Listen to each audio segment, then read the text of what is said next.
Several years ago, we bought a fixer-upper in the woods, and one of the things that was a concern right away was not the fact that it was packed full of trash. So, you can probably see we do have our work cut out for us. Oh boy. It was the fact that it was in the woods. Like literally in the woods. Now, why was this a concern, you may ask? If that thing falls on the house, that is not going to be good, especially if someone's in there. It's like 1 o'clock in the morning, and a giant tree fell on our house. Oh, it's been a long night. Try falling asleep after a tree falls on your house. Yeah, I'm so glad I've been working so hard to fix it up. So I actually was fixing it up on the inside. The outside was put off for a long time because we were actually under contract for a timber company to come in and log the property. But because we don't live in a free country, permits held us up for over a year. And in the meantime, so we did end up getting the roof fixed and waited another 5 months for the loggers to start. And boy, was I happy when they finally started. So this is actually day 2 here, and the loggers have basically cleared out the woods behind our house. Well, they've been here for a while. They've been here for since Monday. Yeah, Monday, and today is, what's today? I don't even know. Thursday. So they've been here several days, and they started way in the back on our neighbor's property, and then they're working their way forwards. But let me show you what they did so far back here. So all this used to be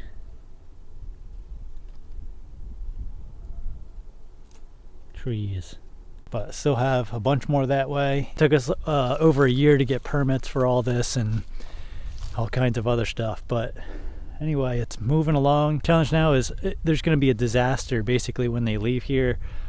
They leave all the tops, they just leave them in place, and all of the stumps. So we're going to have like 100 of these these are big trees. It probably doesn't look like it in the camera. This is a tiny one. This is like one of the small ones. So we're going to have a bunch of stumps to get rid of, and I think I have a plan for that. The machine they used for a lot of the work is called a feller buncher, and it is a fun machine to watch work. This one weighs about 75,000 pounds, and it moves these giant oaks and poplars like they're toothpicks. And this may be the only justifiable excuse for vertical video.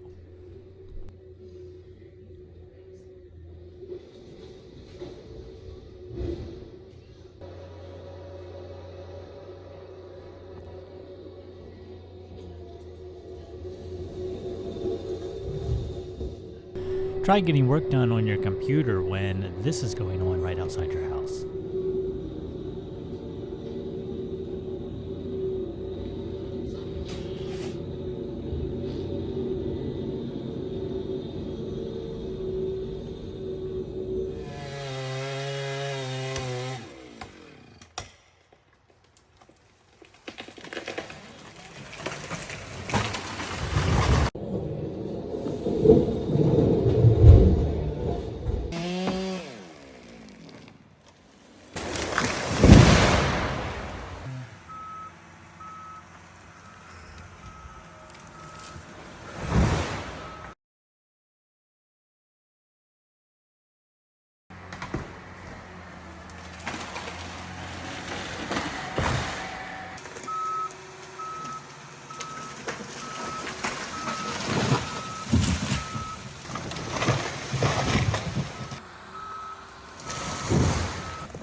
And it really never does come across well on video, but these are some pretty big trees.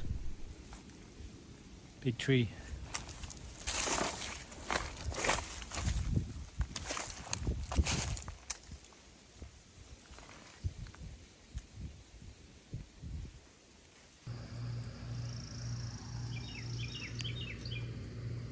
Stump is over 5 feet.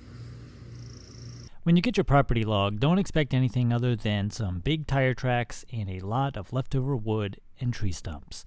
But the trees were down, and it didn't cost us anything. In fact, it saved us about $15,000 to pay someone to take them down. But just like I was saying earlier, There's going to be a disaster basically when they leave here. and there certainly was. Unfortunately, after this, I ended up getting very sick and was in the hospital for about a week, and it took me several months to recover enough to start to tackle the mess that was left behind. All right, so I have a mini come in. Well, it's not really a mini, it's an 18,000 pound mini excavator. And hopefully today, I'm not sure how long I'm going to have it. I'm going to try and get everything done in a week. I don't think that's going to happen. May have it for a month. Going to try and get as much of this cleaned up as possible.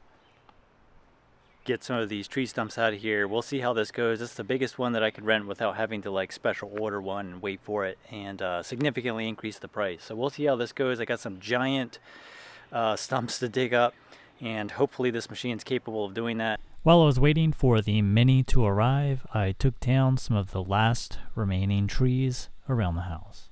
Now, many of you may ask why I didn't just cut all of them down myself, and the answer is because while I am capable of doing it, I am not insured to do it. So if something bad were to happen, it would all be on me, and I wasn't willing to take that risk.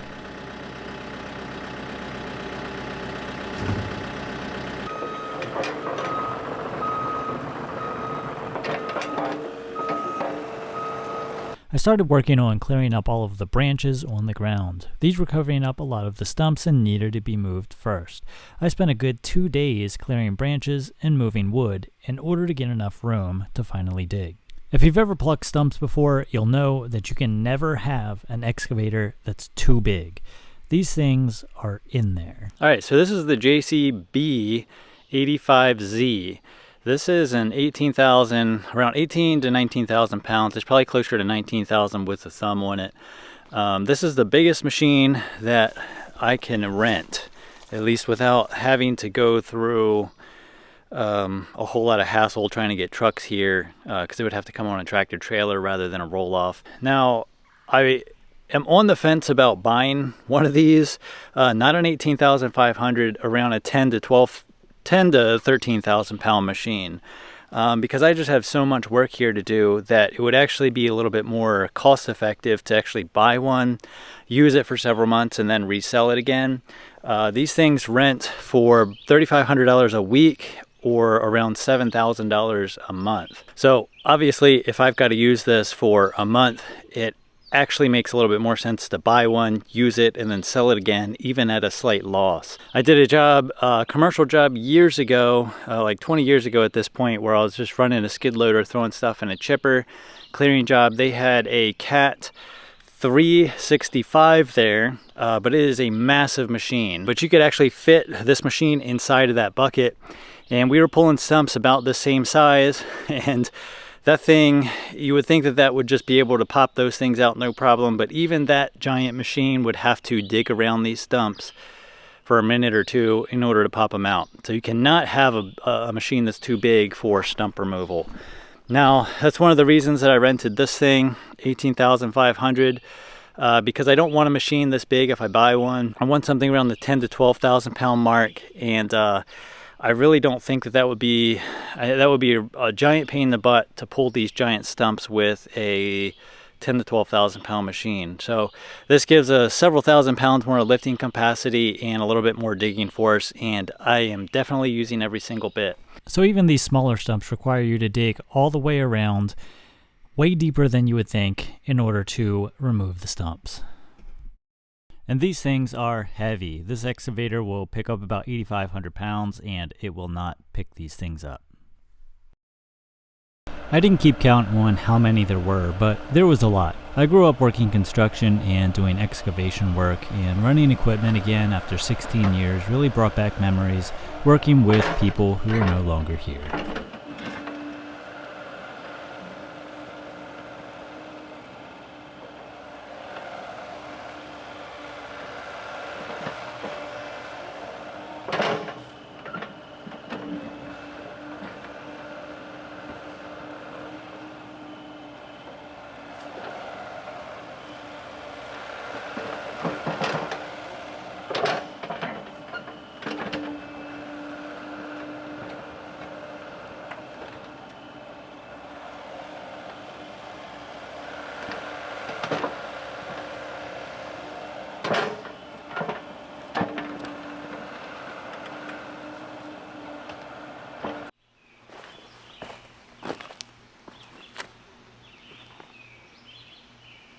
About 6 foot deep hole.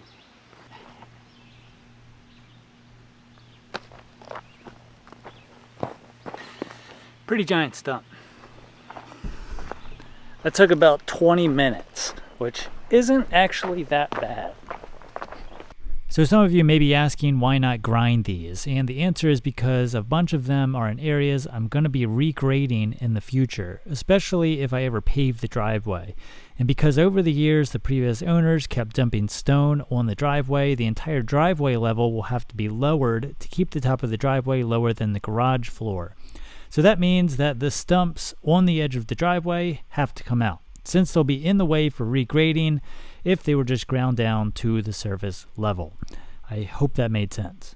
Tomorrow is the last day for the JCB 85Z2. This thing, it's sad to see this thing go. It's really been handy having one of these things around for a week, and I am seriously considering getting one now. I did not get everything done. I have a couple areas in front of the house here. It's messy, things are everywhere. Right here, I gotta remove the propane tank, and this was kind of poor planning on my part.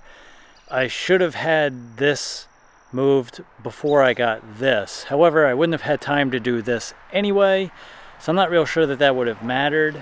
The other problem is that I'm sort of at the mercy of the weather. I can't do this when it's raining. We had a solid week of really dry, really good weather for digging out stumps specifically and moving around heavy things.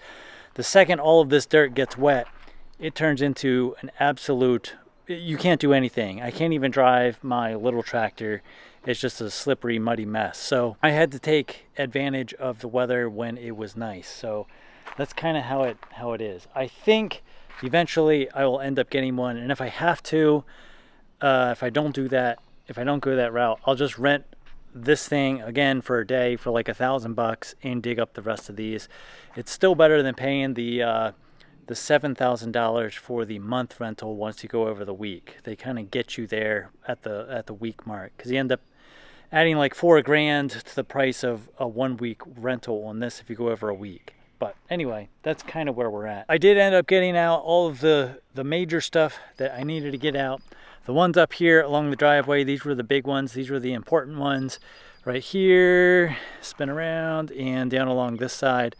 But over here next to the garage, all clear now. I have a lot of manual labor left to do, and I have a lot of skid loader work left to do. But right now the skid loader is broken. I was planning on having that here while I had that here, but eventually that'll get fixed, and I'll be able to get the skid loader here and grade all this out, plant grass, and hopefully have a yard. But all of the trees around the house that could ever possibly hit the house at this point are gone.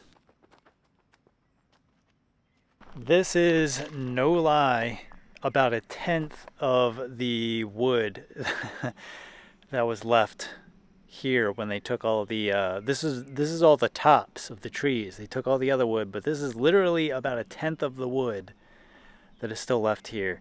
The rest of it is scattered all down through the woods. This is just what was up by the house.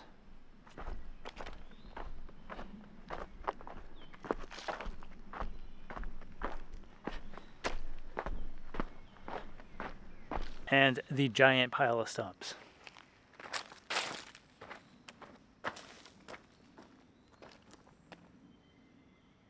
Lots of stumps. I don't know if you can see down there or not, but 10 times as much wood down there. There's no more trees that could possibly hit the house and cause significant damage or hurt anybody or anything like that. And that's all that I really care about. So for the first time in 3 years, I think it's 3 years, 3 or 4 years, I'm able to sleep easy at night, not worry about a tree falling into the house. So for that, I am thankful. we'll get the rest of the work done as we get it done. So this may have been a giant pain and taken significant time, but in the end we ended up saving tens and tens of thousands of dollars by being patient. I think it's important to remember that when something bad happens or things don't seem to be going quite the way you imagined, there's always a silver lining if you can just stick it through and be patient. I hope this wasn't too boring. We'll be back to the regular content in a few days. Thank you guys for watching, and we'll see you in the next one.